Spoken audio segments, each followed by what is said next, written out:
All right, perfect. Again, welcome everyone. We're happy to have you here today for today's webinar on addressing the skills job disconnect through education attainment with special guests Jackie Butler, Vice President, Greater El Paso Chamber, Tina Worth, Senior Vice President of Education Workforce Development for JACCE USA Partnership, and joining us shortly will be Cathy Zandona from Senior Education Attainment Division Consultant for ACCE. We do have a slight change to the agenda.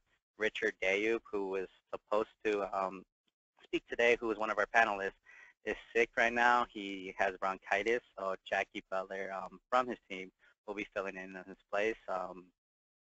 But yeah, we will get started in just a few minutes as others join in. Before I turn over the program, we have just a couple of housekeeping notes I just want to put out there. First, please remember to place your phone on mute and refrain from placing the call on hold to avoid any background noise or unnecessary interruptions.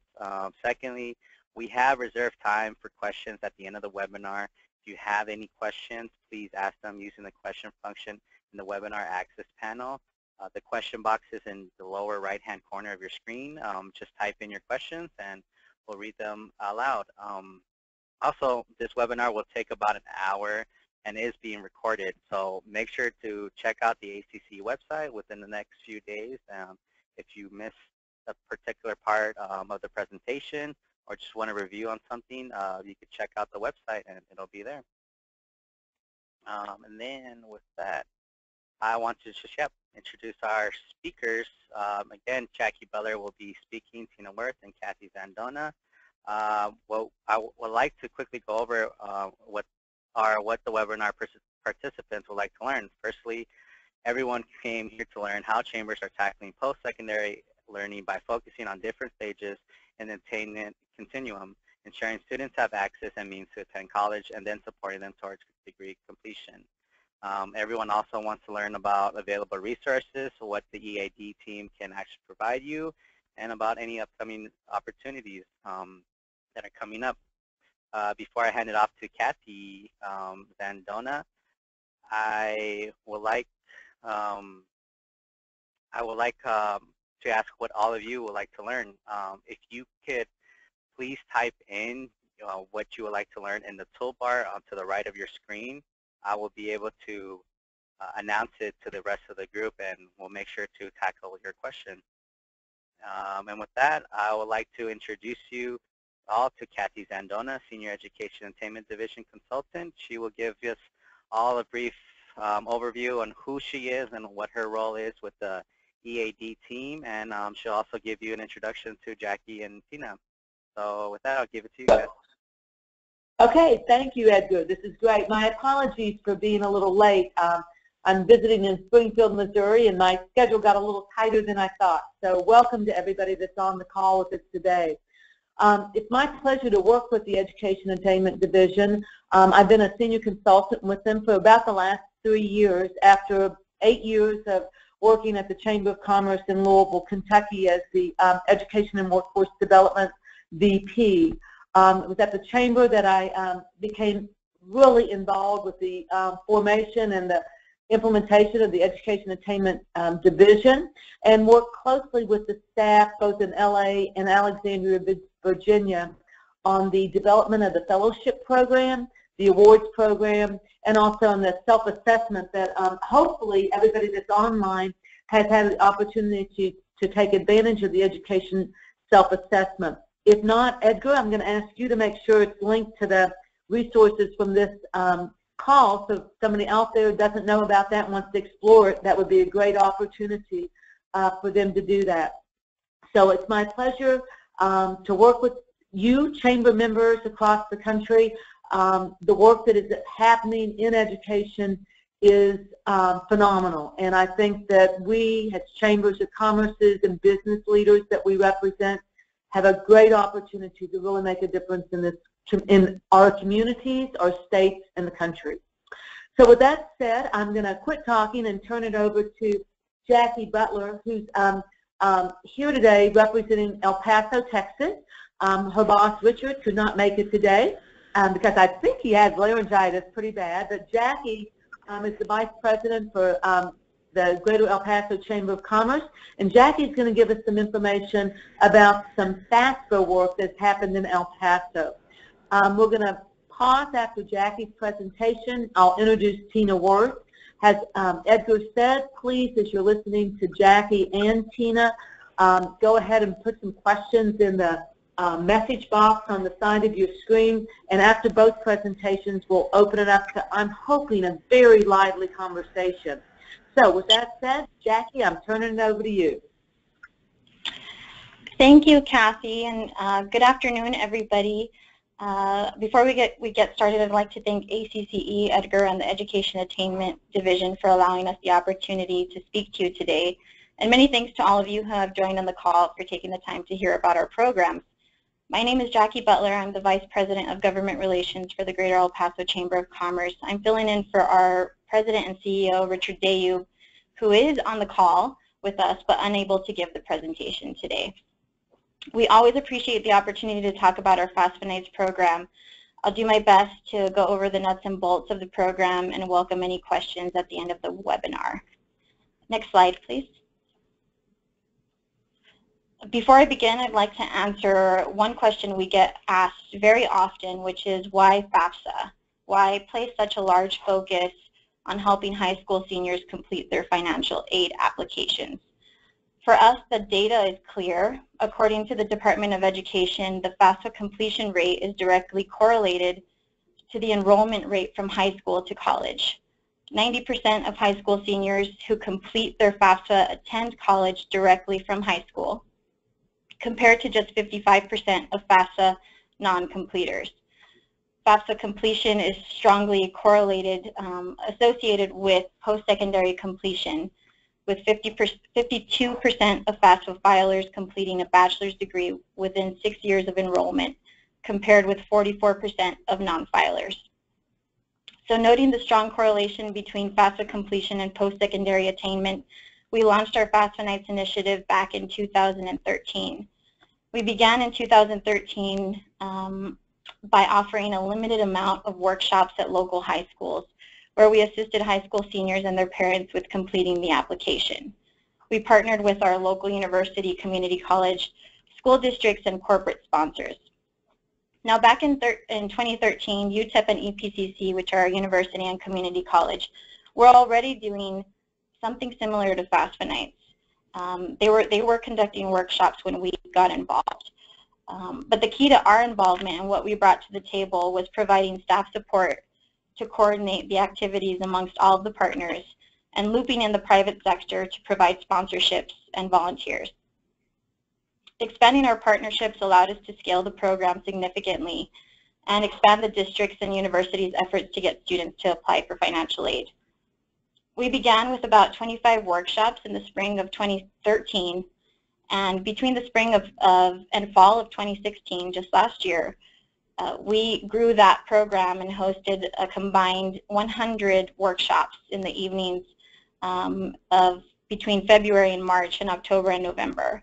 And those workshops are held across El Paso County at all of the different high schools, private and charter schools in our community.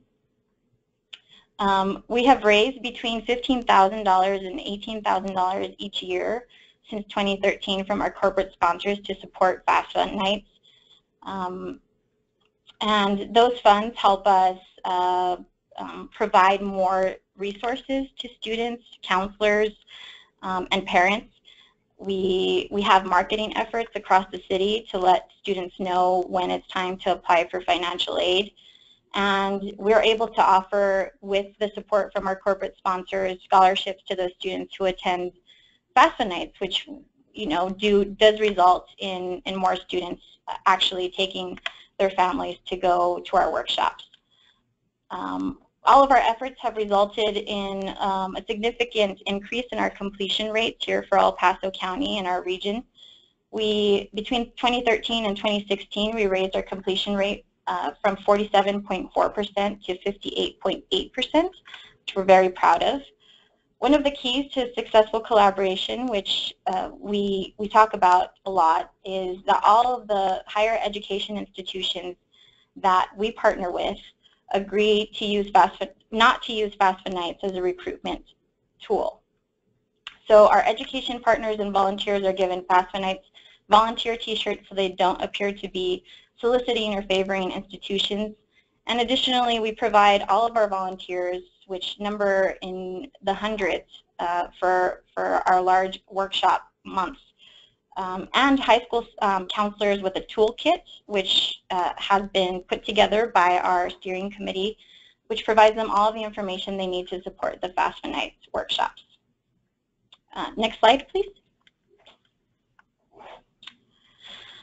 Due partially to the rapid growth and success of the program, but also to the dedicated volunteers that make up our steering committee, we have been able to adapt to changes in the application process, which have been significant in the last couple of years, and continue to innovate our program year after year. The El Paso region currently leads the state of Texas in FAFSA completions. As I mentioned previously, in 2015 to 16, the completion rate for the El Paso region was 58.8%. The Texas state average completion rate was 49% in September of 2016. Due to the prior change in the FAFSA application process last year, we decided to expand our program to twice per year. And so we had a workshop in October and then again in February this year. The expanded program means that we need more volunteers, we need more resources, we need more marketing, and everything that comes along with coordinating and hosting the workshops. So we had to ramp up our volunteer recruitment, our outreach to sponsors and to our corporate partners. And additionally, we have to coordinate volunteer training. So all of our volunteers are required to attend a 90-minute volunteer training course that helps them understand the FAFSA application process so that they can then walk students and parents through that same process. This year, we also began providing more information to students about next steps and following up with them immediately prior to graduation so that we get more students actually completing the application and not just starting it and then forgetting about it. As you may know, last year we were one of the recipients of the ACCE Education Attainment Award, which will be used to really take our program to the next level, and I'll talk a little bit about that in the next slide. Next slide, please. So I wanted to share with you just an example of the materials we give to the students. One of them is a bookmark that is handed out to students at college weeks, at their campuses, and at orientation events at the beginning of the school year to get them prepped.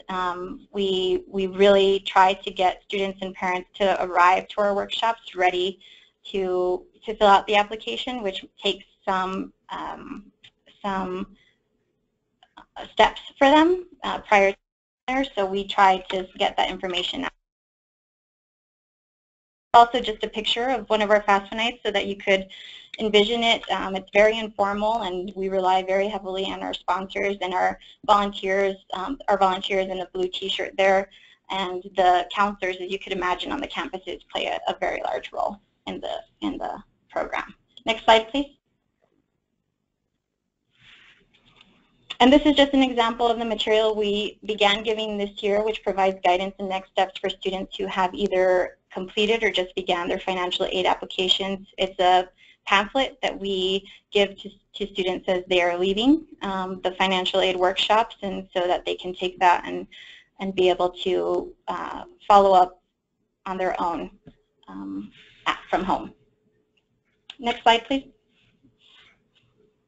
So I wanted to touch very quickly on the award that we received, and we were very, very appreciative of the support of ACCE for our initiative. We received the award, which will allow us to grow the program and increase our impact. Our ultimate goal is to reach 70% FAFSA completion by the year 2025, and we believe that the support that we've received through this grant will help us to get there.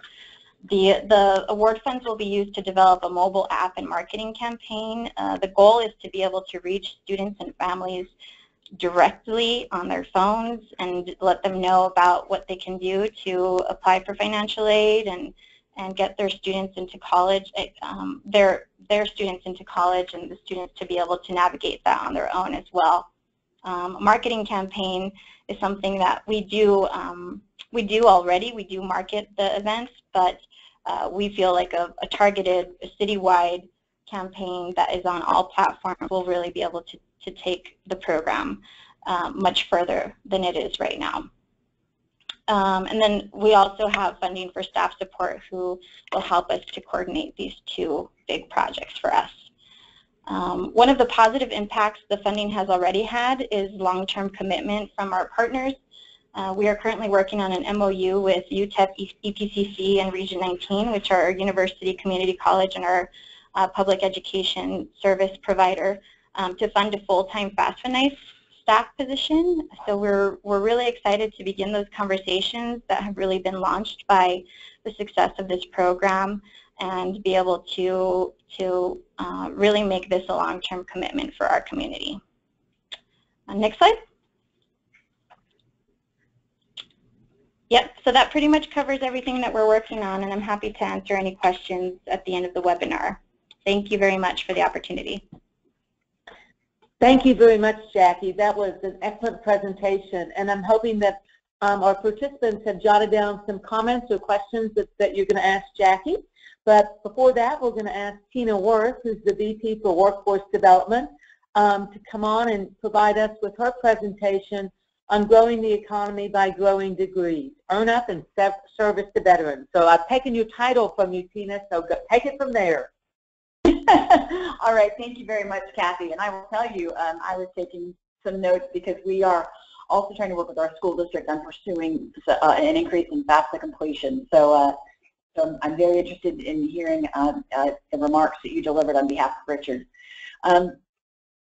We have our college completion initiative is called Earn Up, and it was really driven by our economic development division around the fact that our overall attainment rate just wasn't really competitive, and when we knew we were making a short list.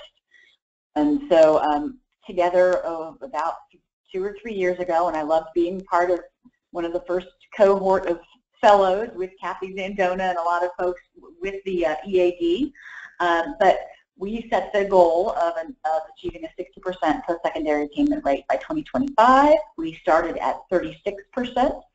We're now at 38.5%, and like many of the communities across the nation, while we're very excited about the growth, it is a little shy of being on target. We have 3 primary populations that we are working with: high school students, working adults, and veterans. And veterans is what we're going to focus on today. While a subset of the working adults, the economic influence of our veterans in the region is pretty big, as I imagine it is with many of you on the call.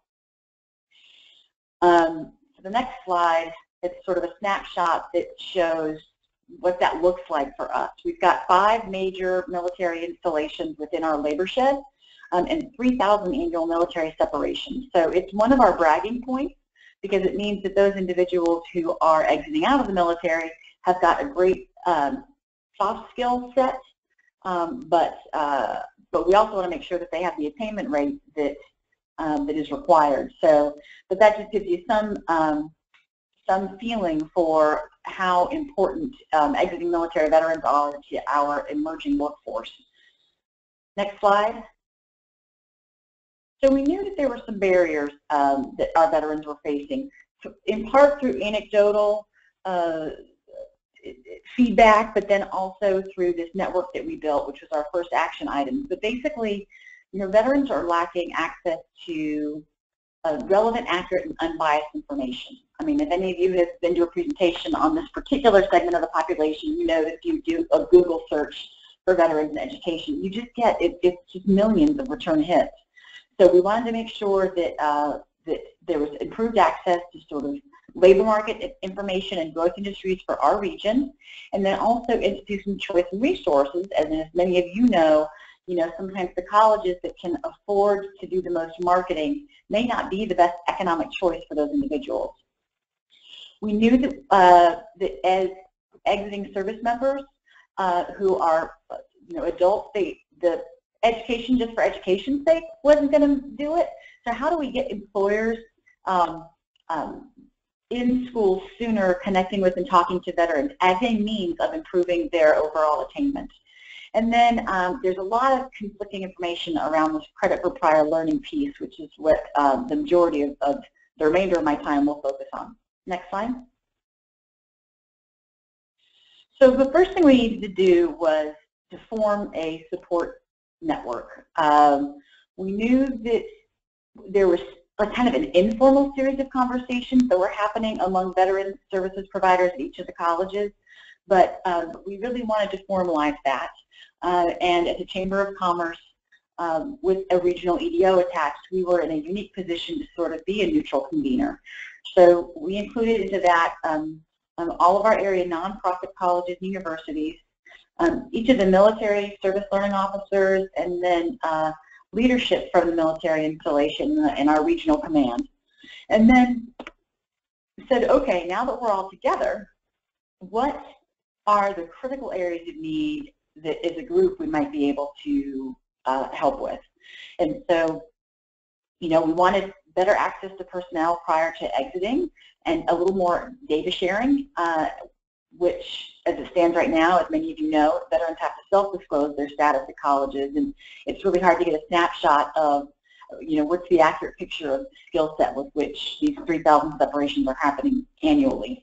The second thing was function as a neutral concierge. Jackie made a reference to the fact that on the FAFSA night, the neutrality to no particular school or institution is really important, and so we really wanted to pursue that as a means of service, and then improving the experience of the use of credit for prior learning across the colleges. So on the next slide, you'll see we got a little bit of media traction when we stood up that particular network. It matters a great deal to this community, and we're ready to sort of provide an update as to what we've been up to, and that has really been around this credit for prior learning piece.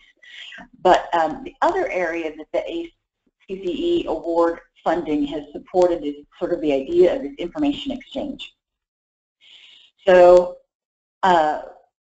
we worked on kind of two sides on that. One is an online portal that has information that is specific and relevant to veterans in our region. Honestly, how version 1.0 of things go, it's a little clunky. We did have some support from CALE, the Council of Adult and Experiential Learning, with regards to sort of what are some ways that we could improve the user interface. And so some of the awards are going to be, some of the award funds are going to help with that kind of version 2.0 that we're working on right now. And then also serving as the region's convener and connector. So we have worked internally to have a staff member, actually two staff members, but one staff member in particular, have a nice, thorough understanding of the differences in the college offerings throughout the region as a means of sort of connecting the right resources. There are a lot of programs out there that offer like fast tracks to post-secondary credit for veterans, and so and sometimes those run at odds with colleges, sometimes they're in conjunction with the colleges, so just trying to be a very fluent partner to understand what those opportunities are, and then to make sure also that we tie it to labor market information. What happens is these young men and women, in some cases not always young, but they emerge and they understand that with the GI Bill that they have to take 12 credit hours, and they kind of meander onto a college campus and go, well, I like sports, and the next thing you know, they're pursuing sports management when in fact there really isn't a labor market for that, and that energy could have been diverted to something like, say, physical therapy. So again, as the economic development organization for the region, we're really trying to make sure that the right labor market information is driving students to those in-demand occupations. Next slide. So here's a snapshot of the version 1.0 site as it stands today, and we've got a standalone website, earnup.org, and so that kind of gives you an idea of where we're at with the resources as it stands today. It'll be prettier in the summer.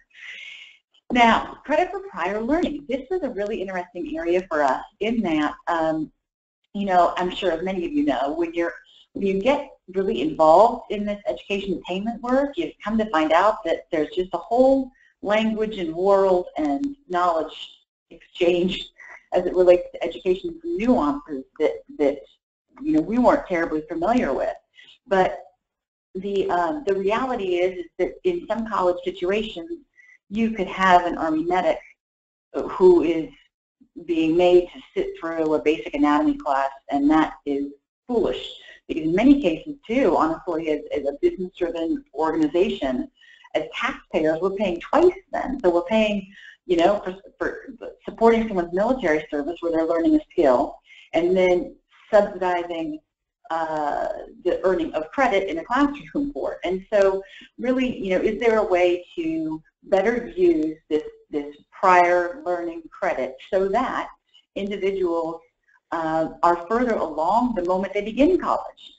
Statistics do show that, you know, for a student who's been awarded some credit for prior learning when they begin their college career, 2.5 times more likely to attain that degree. Because anybody wants to start a year into a 2-year program or 6 months into a 2-year program. So better use of advocating for that, but at the same time avoiding students, helping students understand that there's an excess credit problem too if they try to apply credits or apply for prior learning credits that don't relate to a degree, because then they get excess hours and that's a struggle. So we really wanted to make sure that everybody was getting to be on the same page. And as part of that, you know, particularly the 4-year academic institutions, but generally speaking, you know, faculty tend to be very conservative about the acceptance of this methodology for granting credit. Same thing with accrediting bodies. And so sometimes that could, you know, the impetus to do right by service members can be thwarted by individuals who kind of don't want to think outside the box. So we knew that rather than this individual, you know, veteran services person kind of cajoling college leadership, we thought if we came up with a set of tenets that said, hey, you know, what's the best intention as it relates to the granting of credits, and can we get college leadership to say yes, we, you know, we do support this method for obtaining credit and understand it's important.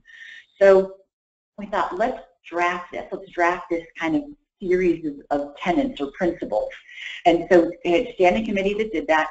You know how these things got kind of super crazy in the weeds at times to understand some of the nuances of this. But we ended up coming out with a statement of intent that ended up being quite successful.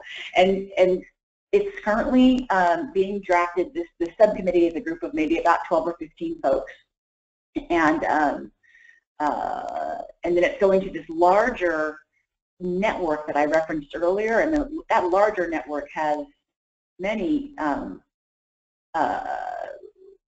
like a huge group of representation. So right now we're collecting that feedback, and then we're going to use this statement of intent that each of the colleges needs to sign to. There we go. I lost the screen there for a second, so I was winging it. But we know that when college presidents say that their institution is going to do something, then it becomes a little bit more serious and has some teeth in it. So our intention is that this fall we will have a public convening and say, by the way, here's what this network of college leaders has worked on now, and we want to make it easier for our veterans to get their degree. Next slide. One of the things about understanding this prior learning piece, and this is we have a great, one of our subcommittee members is just a real workforce, and it's always fun. I know that when we have these subcommittees and you've got someone who really gets things done, and this guy created this graphic that it really helps people to understand what this prior learning assessment piece looks like. You also have a handout option on your screen that provides sort of a one-pager on what this prior learning assessment is. But basically just, you know, provide it via your joint services transcript, pass it by earning by taking a CLEP exam, or prove it by creating a portfolio. So those are sort of the different ways that an individual can obtain that credit. Next slide. So the statement of intent, it's a one-pager. We worked really hard to make it non-threatening, but it lays out the need for credit for prior learning. It cites the benefits of prior learning, such as that 2.5 times more likely to graduate statistic. Kind of provides some guiding questions that just sort of say, you know, assume the best of intent, and award credit if the criteria are met. But recognizing that colleges are skittish and things change, we also made it a point to say this is legally binding. But we expect that all of our college presidents will sign on to that statement of intent.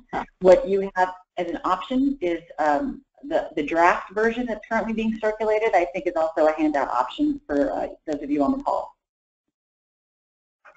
Nice. So in summary, basically we recognize veterans as an important subset of our adult learning population that has some unique skill sets. And some of this prior learning credit thing isn't just going to be valuable to us in working with exiting military, but there's obviously applications here as well for individuals who are kind of career laddering within hospital settings in particular. So this has been a learning curve that will have other applications for adult learners for us. But we developed a network to drive the work. It's very robust.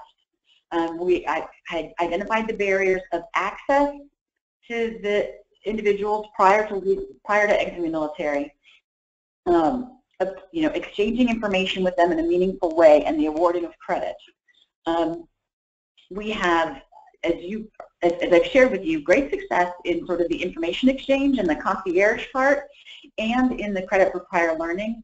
But earlier access to those individuals as they exit and better data collection for those individuals exiting remains a need. But I will say one thing on that as well, which is that the neutrality piece, and even the neutrality piece that the El Paso Chamber has been able to demonstrate, that's really important. And actually we are making some pretty good headway with our Joint Command about the ability for someone from Earn Up to come onto campus and to talk a little bit about these opportunities. We don't have a particular institution for whom, you know, we don't have a product to sell. We don't have a enrollment to try to pursue. So there is a definite warming of the idea of us coming on site to talk with veterans as they go through that transition class. And then the final slide I have for you today, it just has my contact information, where you can go to take a look at that. You can ignore the request. If you're able to download the handouts that's attached, great. If you're having a struggle with it, you can feel free to reach out to Beth in my office. And with that, I turn it back over to our Master of Ceremonies, Cathy. Thank you very much, Tina. That was an excellent, both to you and Jackie, excellent presentation. Edgar, I'm going to ask you first, do you have any questions that people have typed in and or any comments that you'd like to bring out? I have one question from Melanie Evelyn. She says, when we sponsor FAFSA, this question is going to be directed to, I guess, Jackie. When we sponsored FAFSA nights in the past, we've had the difficulty getting students and families to show up. How have you tackled that challenge? And also, do you target only high school seniors or any other students who are already in college but depending on continued financial aid? Hi, those are two really great questions. We have really done a full-on marketing effort with our FAFSA Nights initiatives, and every year we change it up a little bit because we provide the students come to the workshops with surveys that they fill out once they finish the workshop. So we try to get a good idea of what is most effective in terms of reaching the students and their parents. So we've tried everything. We've tried radio ads, we've tried TV ads, we've tried billboards, we've tried, you know, we've partnered with McDonald's to provide the information on the McDonald's tray. So we have run the gamut in terms of trying to get in front of students and parents to get them out to the workshops. What we found from the survey responses is that the students get the information mostly from the schools themselves, So the counselors are the key connector to getting the information to the students. So we have really done a big push to get really good contacts within the schools and the school districts to make sure that everybody is supportive of the FAFSA Nights initiative and everybody understands what their role is. We ask the schools to put up posters around the school, so we disseminate posters that they can put up and so that students can see themselves when FAFSA Nights are happening. We ask them to do robocalls to the parents. We ask them to put them on their marquees and on their websites. And so we really rely heavily on the schools themselves to market the FAFSA Nights for us, and that seems to be the most effective approach. And then in terms of your second question, can you remind me what that was? Yes, that's if you target only high school seniors, or if there's any other students you're also targeting who are depending on continued financial aid. Yes, we primarily target high school seniors because that is the data that we can track and that will show us the impact that we're having. But we do get families who come to FAFSA Nights and college students because they need help. But generally, we feel that once we've helped students do the first round and the parents do the first round of FAFSA, that they kind of get the comprehension to do it again. We don't limit it to high school students, so we don't turn anybody away from the FAFSA Nights, but we do target them primarily. Right. Thank you very much, Jackie. I'd like to make a comment and then ask each of you to respond. I noticed in both of your presentations that you both are very much you both are looking at the data. And I was wondering, Tina, if you could talk about how that data, the number of veterans, and then the jobs that you're seeing in your community is helping you move this forward. And then Jackie, after that, if you talk a little bit about how the business community is responding to that. I think it was an 11.5% increase in the number of FAFSA completions to continue to support the program. So Tina, first of all, over to you. Sure. So what we have, where we have great data is as it relates obviously to our in-demand occupations and industries and access to a snapshot of how many workers are in our education system pipelines relative to that. So we have kind of a supply-demand index that we're able to look at that arms us with information about what is currently a shortage or will emerge as a shortage. Where we lack data and where we just saw a model that was enough to just, I want it badly here, is in Tampa, exiting military personnel, like data sets on exiting military personnel are actually pushed out to the local economic development organization so that they have an understanding of the relative attainment level, demographics, and have the ability to even reach out to particular groups to say, to reach them. And we're learning a little bit more about it, but as it stands right now, the base, all of our 5 military bases are as secure as the actual physical gates would have you believe, but they're secure with that data as well. So it's not a success area in terms of on the workforce, but we do know where the demands are. Right. Thank you very much. And Jackie, how about you? Is the percentage increase in keeping track of the numbers providing you with the oomph you need to continue supporting the program? Absolutely. I mean, the data is key to us being able to raise funds to support the program. Just like every other program that we host, our sponsors want to know what the impact is, and if we come back to them year after year for the same amount of funds or for more funds, they want to see what progress has been made. So that's why this FAFSA Nights program is really exceptional in terms of the things that we do here at the Chamber. It stands out because it is data that is easily measured. is very visible and is tracked by the Department of Education and the Texas Education Agency. So there's a lot of visibility of the results of the program and the impact that people's support can have directly on students. Great. Thank you. Is there any competition going on in Texas among the cities that where chambers are involved in FAFSA competition? Yes. Or is it, yeah, I was just saying.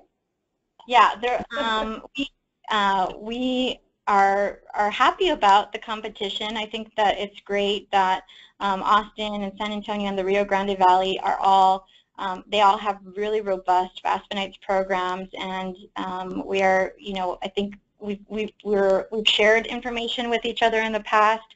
We continue to support each other's efforts. There's no like territorial kind of, you know, competition going on. I think that rising tides float all boats. So we're happy to see that everybody is working on similar initiatives across the state. Great, thank you. Edgar, do we have any more comments or questions at this time? We do. We have a bunch of questions right now. So the next All right, question, then I'm going to turn it over to you. The next question I'll pull up is William Murphy. This question is directed to Jackie. How do you coordinate with schools to host these FAFSA Nights events? He's saying that it looks like it's at a school's computer lab, so how do you work with your local schools?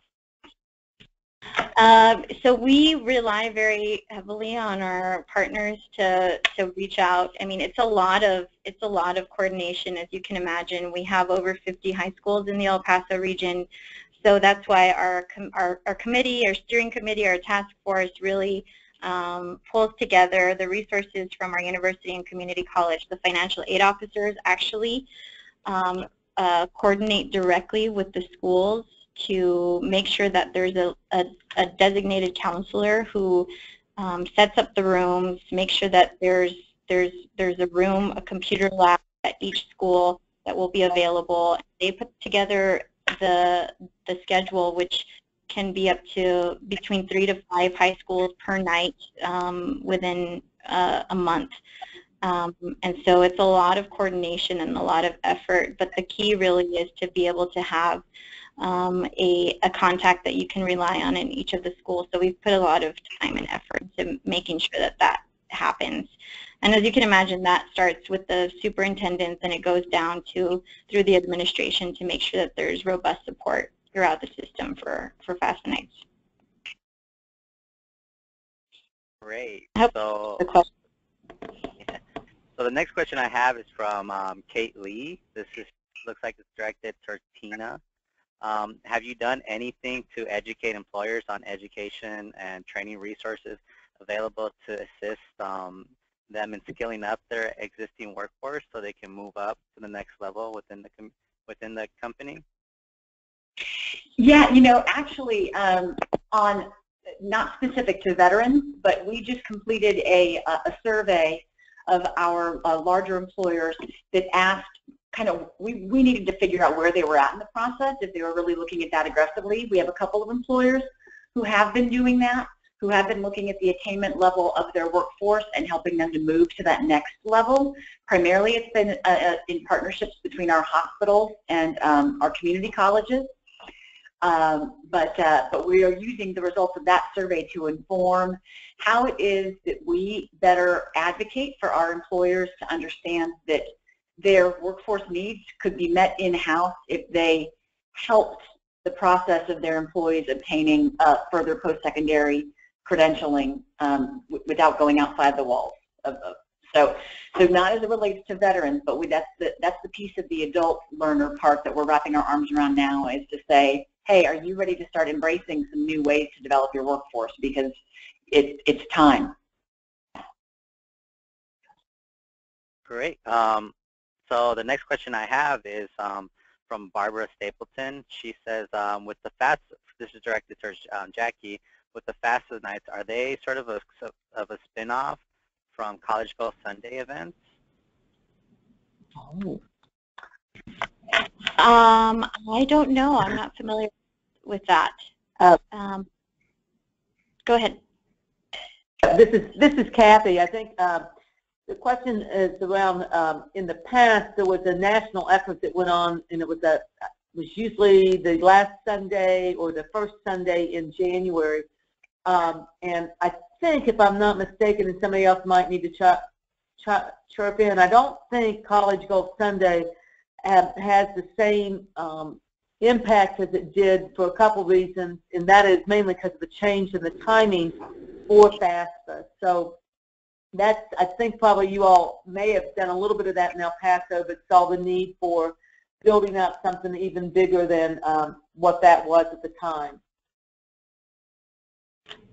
You're probably right. I'm not familiar with that program, but I do know that our university and community college were already doing FAFSA workshops before we became involved. So it is a bit of a spin-off, and it was just an effort to expand and scale the program. Thank you, Jackie.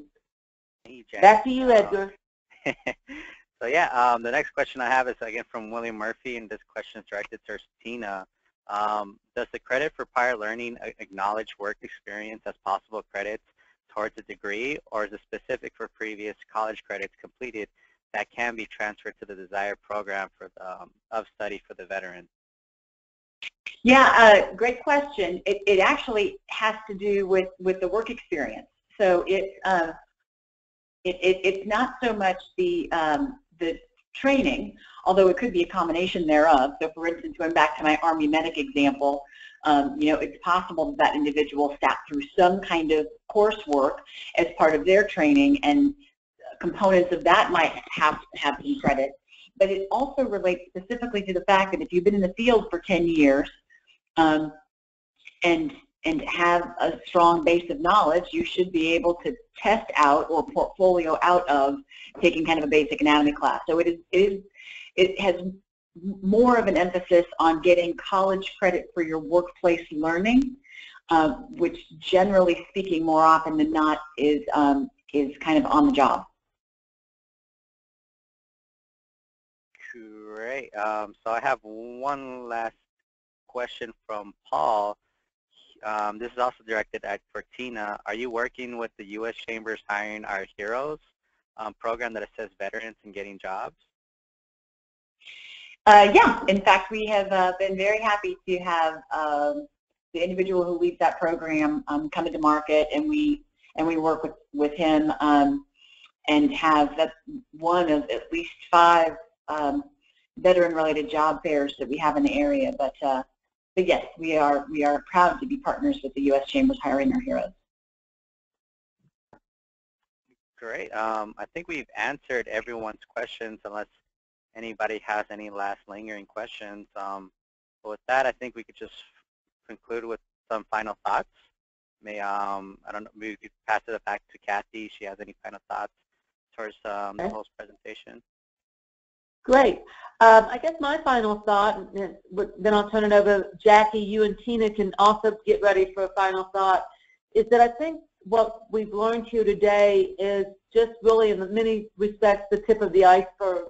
And I think that through the Education Attainment Division, any of you that are listening in that want to learn more from the work that Tina and Jackie and Richard are doing in El Paso, please feel free to connect with us. There are many other communities across the network of chambers that are also working in both of these areas, and I think that we can connect you not just with the experts we heard here today, but there's some other folks that I think can also be of value in the areas of prior learning assessment, working with military, higher education institutions. And then, of course, my last comment will be to this FAFSA completion night. That my comment is, I'm so pleased that El Paso and hopefully many other communities are looking at FAFSA completion as the first step that takes a high school student to enter in, start college, and complete college. And I was so glad to see that they're going to put in a summer melt program. So with that said, how about Jackie, let me turn it over to you first for a final thought, and then to Tina. Thank you, and I'd just like to say thanks again for the opportunity to share the program with everybody. We are not we don't really take possession of any of our ideas. We like to share them. So if anybody would like more information, feel free to contact me, and I'm sure that you can get that contact information from Edgar. We are very excited about continuing to grow FAFSA Nights. There are so many things, and I think everybody on the call knows that there are just so many things that we can be doing, and we look forward to being able to really take little bites out of that big goal year after year to make a positive impact. So thanks again. Thank you. Tina? Yes, thank you, Cathy. I will say that my overarching feeling at this point is, as it always is, whenever I'm in a situation having a chance to connect with my peers whose work tends to be very specific within the Chamber of Commerce world. And so it's really nice to hear this. It's funny, I have a couple of questions of Jackie related specifically to access into the school district and information sharing and how that works, because we also have some FAFSA completion activities that we engage in. And I know that there are, many of us are engaged in more than one facet as it relates to college attainment. And so this has been an informative call for me, and I certainly look forward to convening with the EAD folks in June to further exchange some ideas. But I really loved what I heard today in the other presentation, and I'm looking forward to being able to better answer that data question you asked, Cathy, a year from now to establish that relationship. Perfect. Well, thank you very much, Tina and Jackie, and I'm going to turn it back over to you, Edgar. Perfect. Well, yeah. Thank you again to Jackie, Tina, and Cathy for speaking today at our webinar. Thank you for everyone who also participated in this webinar. I just want to go over a couple of things before we conclude today's webinar. To see a list of all the other 2016-2017 ACCE Award for Education Attainment recipients, you can click on that link right now, and it'll take you to their brief descriptions on what they're doing in their chamber. If you would also like to join the Education Attainment Division, you have any questions or like to schedule a call with your peers, please feel free to reach me at my email at ecastillo@acce.org. To learn more, you could also go just to our EAD homepage at acce.org/EAD. We have tons of resources there as well. If you just want to look in there as well, that would be great as well. But if you have any questions, you could direct them to me. Next, I just want to go briefly over this year, the Regional Innovation Award application is now open. The RIA Award Committee is specifically encouraging applications from regional innovations that are building a better equipped workforce, preparing the region to excel in a globally competitive economy through education attainment and workforce development initiatives. Just to give you like a brief background, the RIA Award recognizes organizations and alliances that are committed to building strong and vibrant communities through groundbreaking collaboration and program development. These organizations who apply are pioneers within the region, focusing their efforts on 4 principles of regional stewardship, an innovation economy, livable communities, social inclusion, and a collaborative style of governance. And then last but not least, the 2017 ACCE Annual Convention registration is now open. This year, the convention will take place in Nashville from Sunday, July 16th through Wednesday, July 19th. Early bird registration ends on May 19th, so register as soon as possible. And then with that, I just want to stress again one last time, the Education Attainment Division is here to help. We are a peer-to-peer network. We want to make sure that everyone gets the most out of their membership and help you achieve your goals. So if you have any questions, yeah, you direct them to me at my email address. We will make sure that this webinar will be available within the next couple of days. So I think within next week it should be up. The recording will go up along with the handouts and PowerPoint slides as well. So keep on a lookout for that.